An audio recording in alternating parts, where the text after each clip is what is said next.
സൌജന്യ റേഷൻ വിഹിതം വാങ്ങുന്നവർക്ക് മസ്റ്ററിംഗ് നിർബന്ധമാക്കിയിരുന്നു. എന്നാൽ ഇത്തരത്തിൽ മസ്റ്ററിംഗ് ചെയ്യാത്തവർക്ക് ഇനി സൌജന്യ റേഷൻ ലഭിക്കുകയില്ല.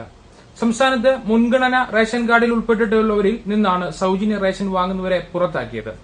3 ലക്ഷത്തോളം പേരെ റേഷൻ വിഹിതം നൽകുന്നതിൽ നിന്ന് ഒഴിവാക്കിയതായാണ് അറിയിപ്പിൽ പറയുന്നത്. ഇതുവരെ മസ്റ്ററിംഗ് ചെയ്യാത്തവരെയാണ് ഒഴിവാക്കിയിരിക്കുന്നത്. റേഷൻ കാർഡിൽ പേരുണ്ടെങ്കിലും വിഹിതം ലഭിക്കില്ല. മുൻഗണനാ കാർഡിൽ പേരുള്ളവരെല്ലാം മസ്റ്ററിംഗിന് വിധേയമാകണം. 2024 മാർച്ച് മുതലാണ് മസ്റ്ററിംഗ് നടപടികൾ സർക്കാർ വേഗത്തിലാക്കിയത്. ഇതിനിടയ്ക്ക് 3 വട്ടം സമയം നീട്ടി നൽകി. എന്നിട്ടും മസ്റ്ററിംഗ് നടത്താത്തവർക്കുള്ള മുന്നറിയിപ്പാണിത്. വിദേശത്തുള്ളവരും മറ്റ് സംസ്ഥാനങ്ങളിൽ പഠിക്കുന്നവരുമൊക്കെയാണ് ഇങ്ങനെ ഒഴിവാക്കപ്പെട്ടിട്ടുള്ളവരിൽ ഏറെയും.